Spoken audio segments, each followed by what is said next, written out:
नाम मेरे मन में रम जाए, चैत्य पुरुष जग जाए, चैत्य पुरुष जग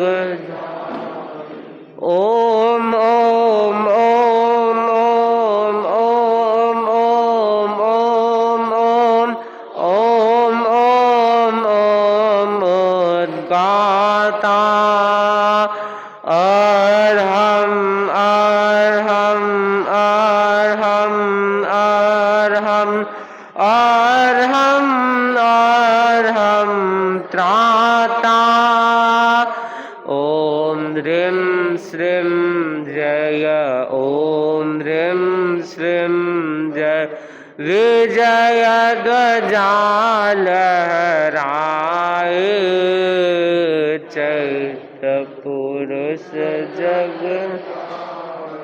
चैत्य पुरुष जग जाए। ओम जय भिक्षु भिक्षु जय ओम ओम ह्रीं श्रीं ह्रीं श्रीं ह्रीं श्रीं विघ्न शमन ओम व्याधि शमन ओम क्लीं क्लीं क्लीं क्लीं क्लीं क्लीं नाम मंत्र तव भण संरोहन सतत अमृत बरसाए, चैत्य पुरुष मिटे विषमता तनक मनक अनुभवक चिंतनक पल पल पग पग मिल सफलता तन्मयता चेतनक नाम मंत्र तव भय हर विष हर साम्य सिंधु गहराए, चैत्य पुरुष जग आत्मा भिन्न शरीर भिन्न है, तुमने मंत्र पढ़ाया आत्मा अचल अरुज शिव शाश्वत नश्वर काय, आत्मा आत्मा के द्वारा ही आत्मा में लय पाए, चैत्य पुरुष तुम निरुपद्रव हम निरुपद्रव, तुम हम सब आत्मा तव जागृत आत्मा से हम सब बन जाए परमात्मा। ओम रां ह्रीं रों ह्रीं रों रं रा अंतरमल धुल जाए, चैत्य पुरुष जग देव तुम्हारा पुण्य नाम मेरे मन में रम जा मथेण कोटि से वंदन युग प्रदान आचार्य की महासमाधि के सूचना में कोटि से वंदन मुनिगुण उपस्थित धर्म प्रेमी भाई और बहनों, आज का विषय है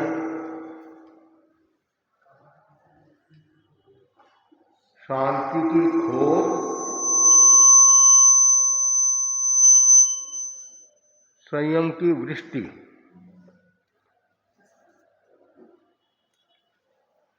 धम्मो मंगल मुकीर्तन अहिंसा देवावितं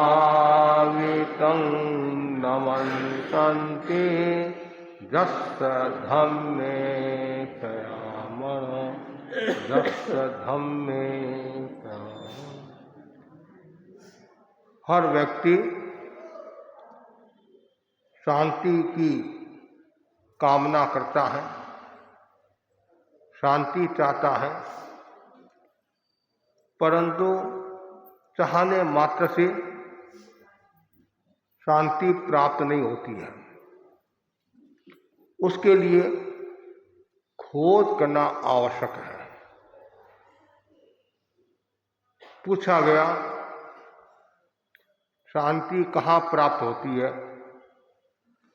उत्तर की भाषा में बताया गया शांति की कोई खेती नहीं होती है, शांति बाजार में नहीं मिलती है, पदार्थ में नहीं मिलती है, वस्तु में नहीं मिलती है। शांति हमारे भीतर में है। वो कब प्राप्त होती है? जब व्यक्ति संयम की साधना करता है, संयम की वृष्टि विकसित होती है, तब शांति प्राप्त होती है। शांति का मूल आधार संयम है। जितना ज्यादा व्यक्ति का मन संयमित होगा, उतना ही वह शांति को प्राप्त होगा। जिसका मन असंयम में है, हिंसा में है, भोग में है, पदार्थ में है, शरीर में है, परिवार में है, उसे शांति प्राप्त नहीं होगी। शांति का एकमात्र जो उपाय है, एक अपेक्षा से, वह है संयम। या ऐसा कह दे, शांति का आधार धर्म है और धर्म का एक मुख्य जो कारण है वह संयम है। संयम क्या है? वो सुंदर बताया गया है। निष्पल शासन, फिर अनुशासन, सेल्फ कंट्रोल, आत्मनियंत्रण, 5 आश्रव से उपरत होना, इंद्रिय और मन का निग्रह करना, यह है संयम। बहुत जरूरी है जीवन में संयम। व्यक्ति दुखी क्यों हो रहा है, अशांति की ओर क्यों बढ़ रहा है? पदार्थ के प्रति इतना आकर्षण है। सुबह से लेकर शाम तक पदार्थ में डूबा हुआ है, रूप में डूबा हुआ है, गंध में डूबा हुआ है, रस में डूबा हुआ है, परिग्रह में डूबा हुआ है, शब्द में डूबा हुआ है। तो उसके कारण क्या होता है? व्यक्ति अशांति को प्राप्त होता है, असमाधि को प्राप्त होता है। और कभी कभी संयम नहीं रहता है तो गलत काम भी कर लेता है। मन, वचन, काया,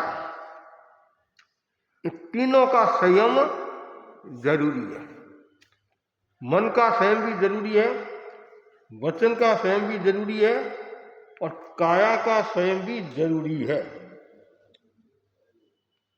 जैन दर्शन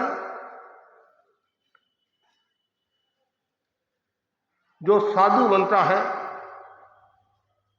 उसके लिए बताया गया है सर्वजीवनी काया के प्रति संयत आचरण। अर्थात कोई भी प्रकार का मन में असंयम का भाव नहीं आए, ऐसा जैन दर्शन कहता है। अन्य दर्शनों में भी बात बताई जाती है कि सबके मन में संयम होना है और साधु के लिए बहुत जरूरी है। पृथ्वी का है, अब का है, तेजस का है, वायु का है, वनस्पति का है, तट का है। इसको समझे बिना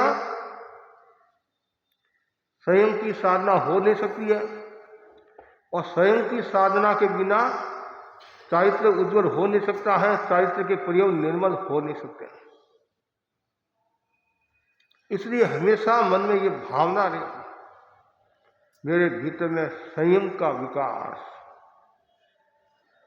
हर स्थिति में संयम रखूं, कभी भी मेरा मन असंयम में नहीं जाए।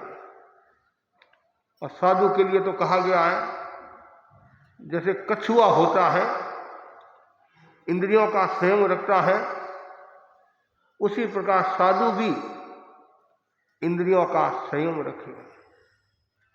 बहुत सुंदर एक दृष्टांत आता है। दो कछुए घूम रहे थे जंगल में मस्ती के साथ में। इतने में क्या होता है, दो सियाड़ों ने कछुओं को देखा। सियाड़ होता नहीं,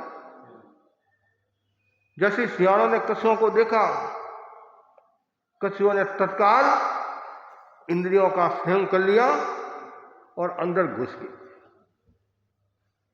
मुंह बाहर निकालते नहीं, जैसे देखा तत्काल दोनों सियाड़ आए, उनके मुंह में पानी टपकने लग गया।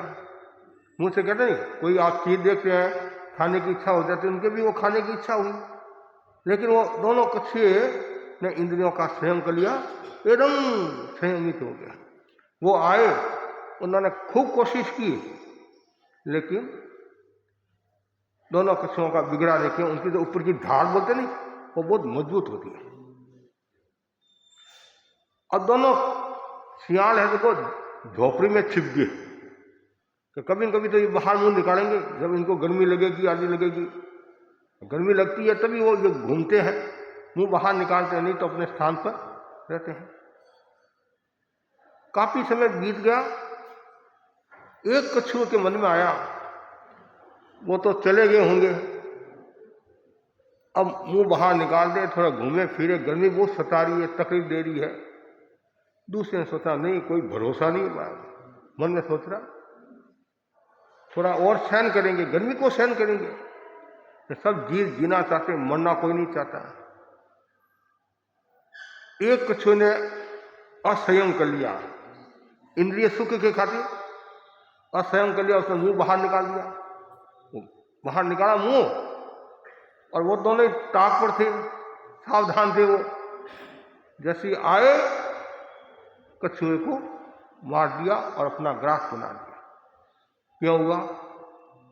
इंद्रियों का असंयम। एक ने इंद्रियों का संयम रखा, उसके कोई नुकसान नहीं हुआ।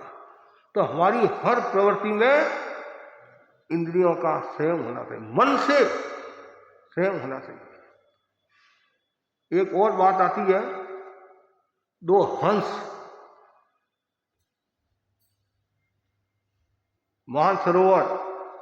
मानसरोवर उधर घूम रहे थे। हंस तो ज्यादातर उधर ही रहते हैं। तो कछुआ मिल गया उसको। कछुआ ने कहा, भाई मित्र दोस्त कहाँ जा रहे हो? क्या तो शेर कर रहे, घूम रहे, हंस तो उड़ते भी तो है, घूम रहे हैं और वहां जा रहे हैं, मेरे को भी लेकर जाओ, मैं भी आपका दोस्त हूं, मुझे भी घुमाओ। हंस ने कहा, भाई हमारा दोस्त है, दोस्त को घुमाना चाहिए, इसने पहली बार जिंदगी में कहा है हमारे को घुमाओ। कैसे घुमाए?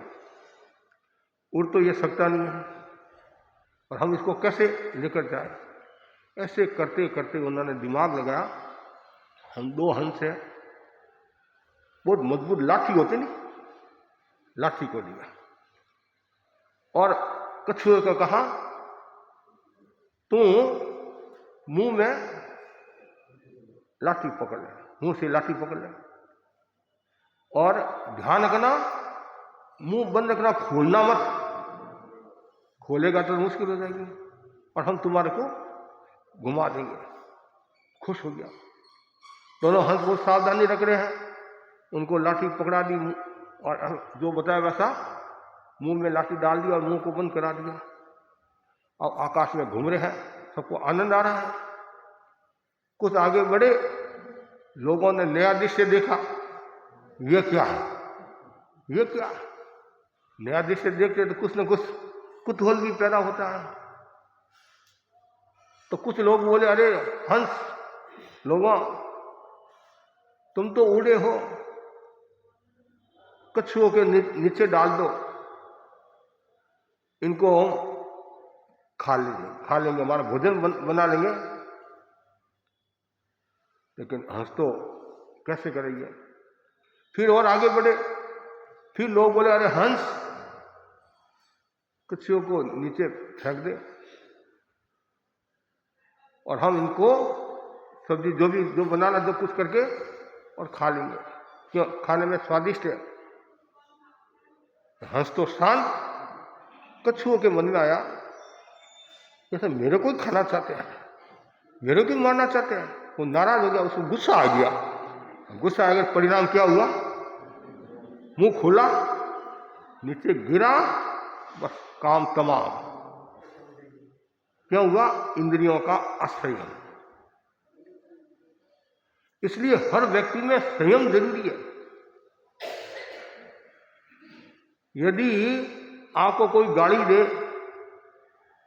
चांटा मारे, अनुचित व्यवहार करे, दुर्व्यवहार करे, कुछ भी बोले, उसमें मौन रखोगे तो समस्या नहीं आएगी।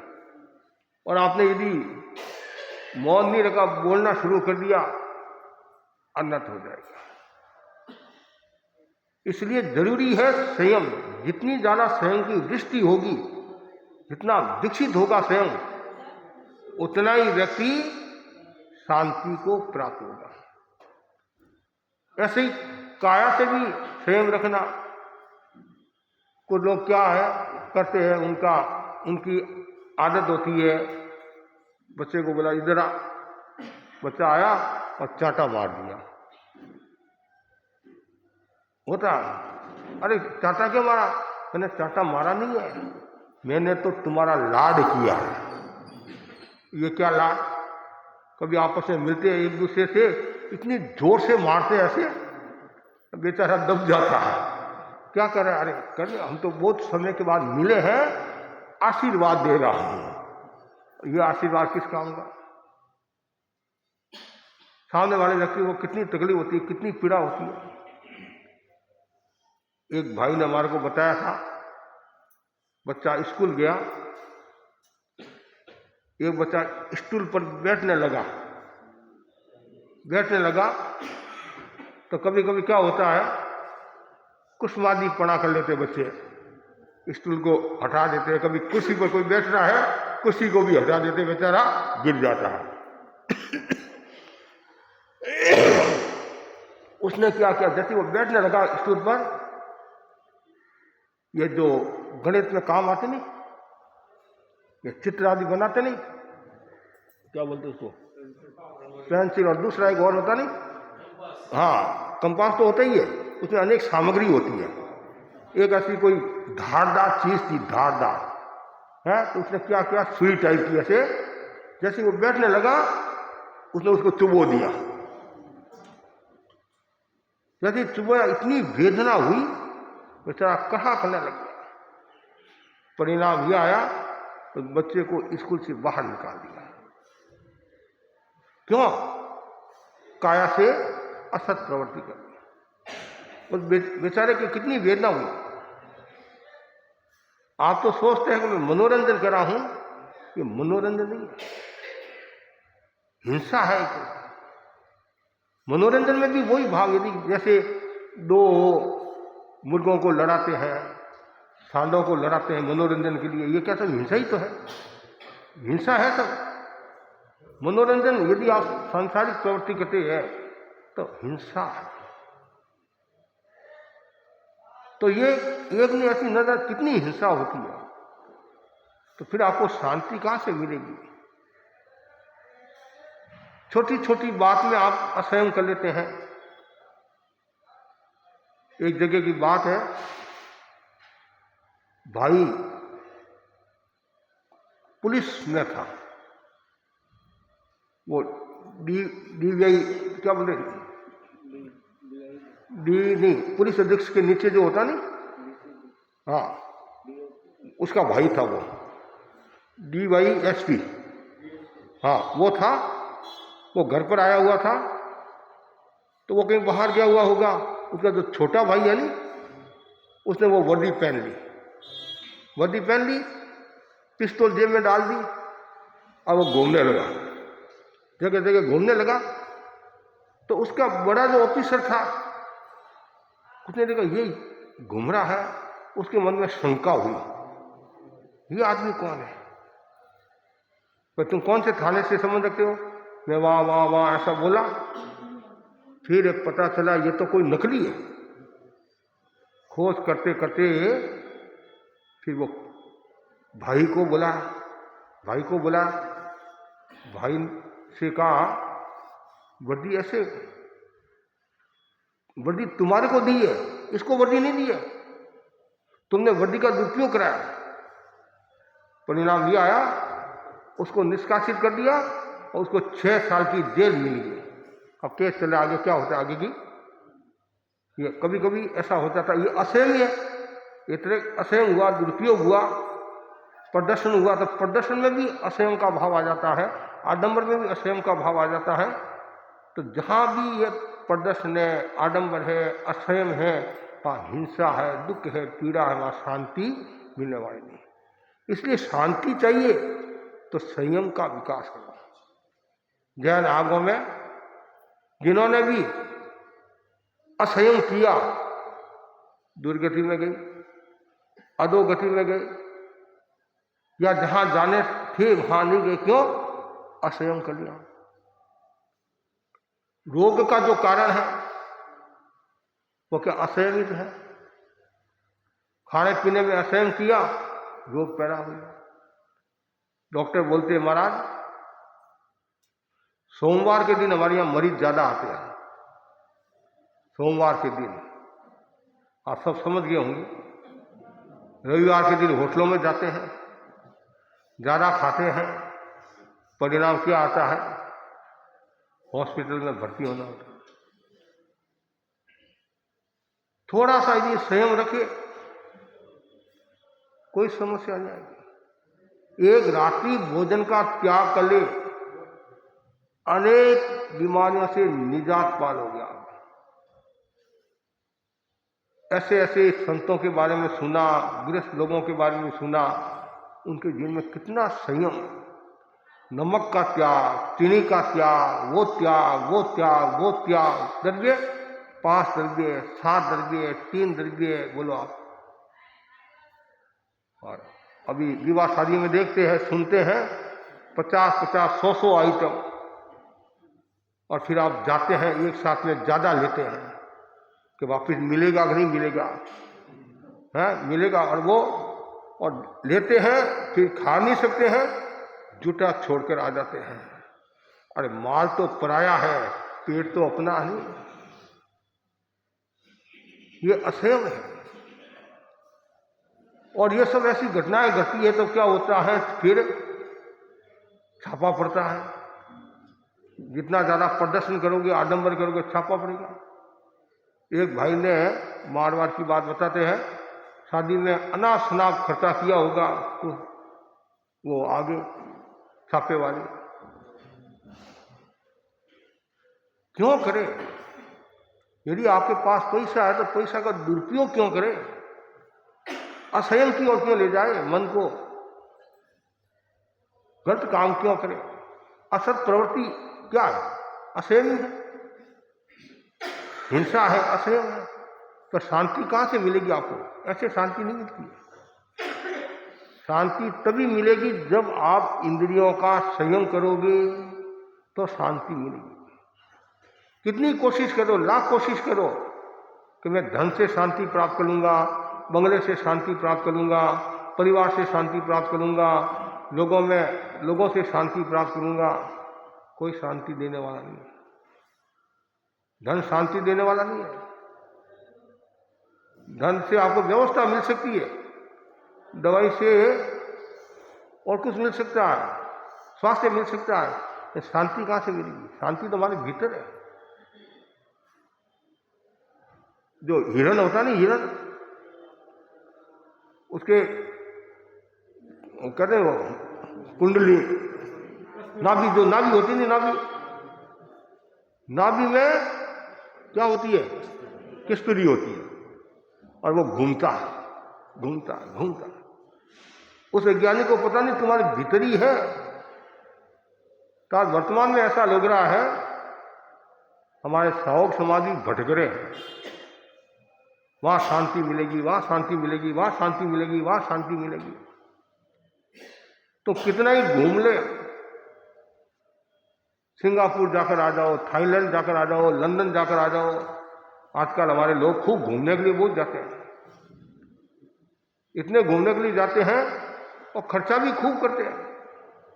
एक भाई ने मुझे बताया, महाराज जो नई जनरेशन है उनकी मानसिकता ये बन रही है, संग्रह नहीं करना, बस आया,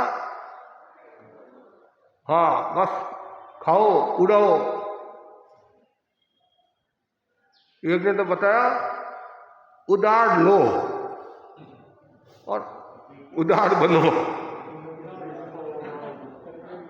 ये बोलो आप। तो फिर मैंने कहा भाई उधार लेते, पैसे देते कि नहीं देते? पहले महीने उधार लेते और दूसरे महीने में पैसे देते हैं। यदि एक प्रचलन चल रहा, बताते ऐसे। ये सब क्यों? वो पदार्थ के प्रति आसक्ति है। कुल मिलाकर मूल में असंयम है। असंयम के कारण ये सब घटनाएं घटती हैं। पुराने लोग कहते थे, जैसा मैंने सुना, 1 रुपये की कमाई है 75 पैसा खर्च करना, 25 पैसा सुरक्षित रखना। कल कोई घटना घट जाए, आदि हो जाए, राजकोष में भी देना पड़ जाए, परिवार में भी देना पड़ जाए, और कुछ हो जाए। लेकिन आज की मानसिकता क्या है? 1 रुपया की कमाई है तो 1.25 रुपया खर्चा करो। तो फिर दूसरों को टोपी पहना रहे आप, दूसरों को टोपी पहना रहे हैं, दूसरा बेचारा दुखी हो गया। कभी कभी व्यक्ति लोभ में आकर भी कुछ अनर्थ कर डालता है, मेरे को मिलेगा मिलेगा मिलेगा मिलेगा। एक भाई ने मुझे बताया, महाराज अमुक व्यक्ति में मैं इतना पैसा मांगता हूं। तो मैंने कहा इतना आपने दिया ही क्यों, एक साथ में इतना माल दिया ही क्यों? कि महाराज जैसे हम उनको माल दिया, 1 महीना में पेमेंट करना, वो 15 दिन में पेमेंट करने लग गया। तो और थोड़ा पेमेंट किया, हमने कहा भाई आदमी अच्छा है और हमारी समाज का ही आदमी है, अच्छा आदमी है। और परिणाम यह है 40 लाख रुपया लेकर। तो मैंने कहा आपके मन में असहम आया, लोभ आया, लोभ आया। हाँ अब मैं दूंगा दूंगा दूंगा, कब दूंगा? दूंगा।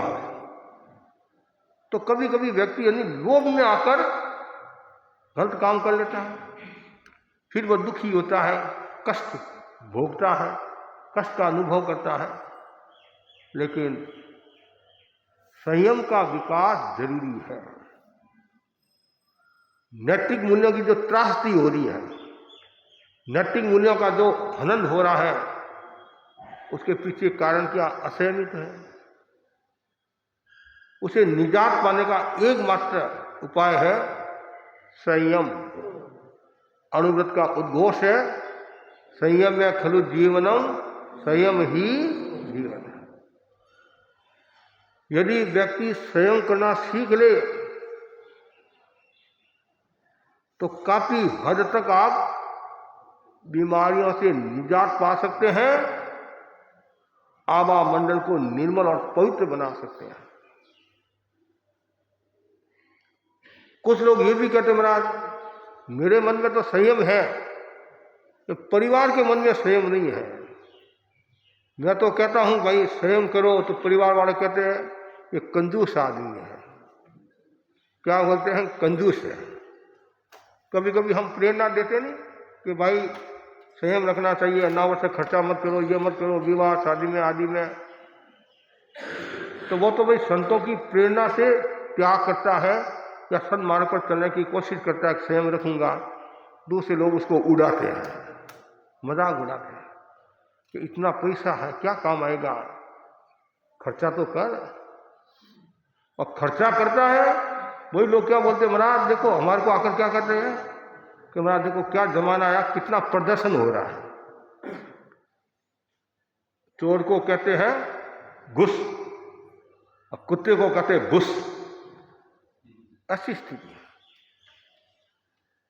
नाश्ता रखे तो ही समस्या, नहीं रखे तो ही समस्या, चाय पिलाए तो भी समस्या, नहीं पिलाए तो भी समस्या, मनवार करे तो ही समस्या, नहीं करे तो ही समस्या।